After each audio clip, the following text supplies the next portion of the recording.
If you're not doing this every spring, summer when it's hot, your house is probably not getting cold enough, and you're probably spending a lot of money with HVAC techs having the companies come out. But before you do it, there's some things we have to go over. All right, so today we're going to talk about the number one tip that every HVAC person has told me that I can do myself. Weekend DIYer. I'm not anything special, very basic type stuff, but anybody can do, should be doing. If you have an air conditioning unit, if you have a condenser that sits outside, you're going to want to hear this. You're going to want to do this. It's easy. You got to do this at least every year.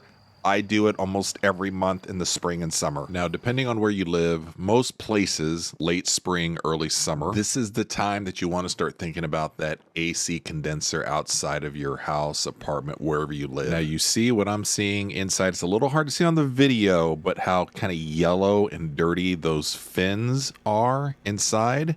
That's the basically breathing apparatus of your HVAC system. Now, if these get dirty, and they do, with pollen, dirt, dust, grass clippings, and you're not actively cleaning them every season or monthly during the spring and summer season, you're going to have some cooling issues probably. Now, we are in April, Midwest, St. Louis, Missouri, and we're getting ready to turn on our AC for the season. And I wanted to show you some of the things that get caught up inside of that condenser unit. And this happens every year. If you can just think about it, if you haven't cleaned it at all, this is what gets trapped in there. Pollen from the trees, dust, dirt, grass clippings when you're edging. Look at the pollen that's just on our table. We just cleaned this actually this morning, and it's covered in pollen. And just like your indoor filters, which you should be changing out quite often, you really need to be outside cleaning off the condenser. And I'm going to show you what you need to do. Look at this stuff on the siding. It's just this nasty. So the two techs that we've had come out for bigger issues on our system,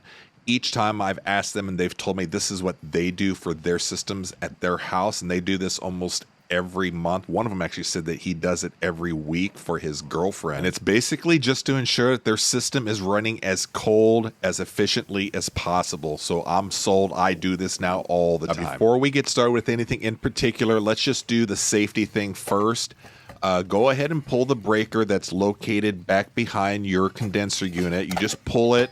No issue there with it. Now, I rarely do this when I'm doing the spraying, and the techs, they said they rarely do it other than when they come out on site. They will do it because of the business, but personally they don't. But it's always good to be safe, so I get it. Now, if you notice, we're not blasting the water in. It's a very gentle spray. What you want to do is with the nozzle you have for your hose, and most of them have this shower feature or setting on there to where it's just a very gentle shower mixture. It has enough force to remove and wash out a lot of the dirt and pollen, but it's not going to damage the fins that are in there. The fins are actually kind of delicate. So don't use a power sprayer and don't turn it on like full blast. Put it on the shower function on your hose, on your nozzle, and you're going to be good to go. So you notice we're just going to go up and down on each row of the vent here on each one. So I usually like to make 3 or 4 passes, depending on how much time and how clean you want to get it. Now this here is kind of a very easy, quick clean. If you want to get a deep clean, you're going to end up taking the top of the cover off and washing the inside, and there's some special cleaner you can use as well. But this does what we say, fellas, 85% of a good clean is just getting it from the outside. And this is something that you can do. I do it almost every other week here when the AC is going. My wife and I, we love keeping the house super cold.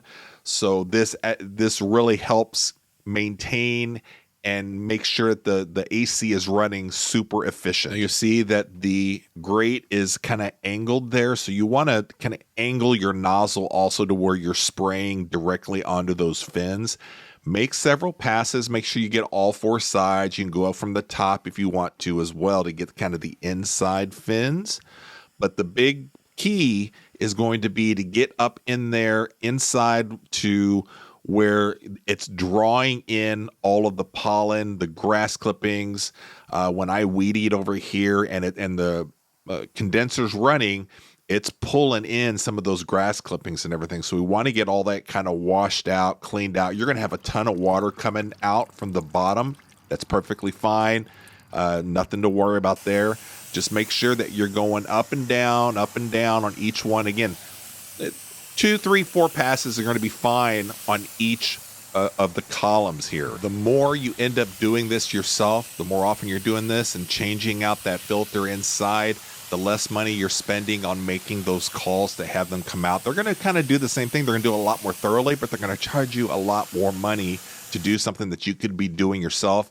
Just save your money for the times where some bigger things happen and you need to have them come out, but you don't need them to come out to do this. Put the odds back in your favor that April, May, June, July, and August, you're going to have some cold AC in the house. Everybody's going to be comfortable. You get off of work. You want to come home, have a nice beer, have a nice dinner. You want to be cool. Just go get this stuff done. It's not super hard to do. Just get out there, do it each month at least.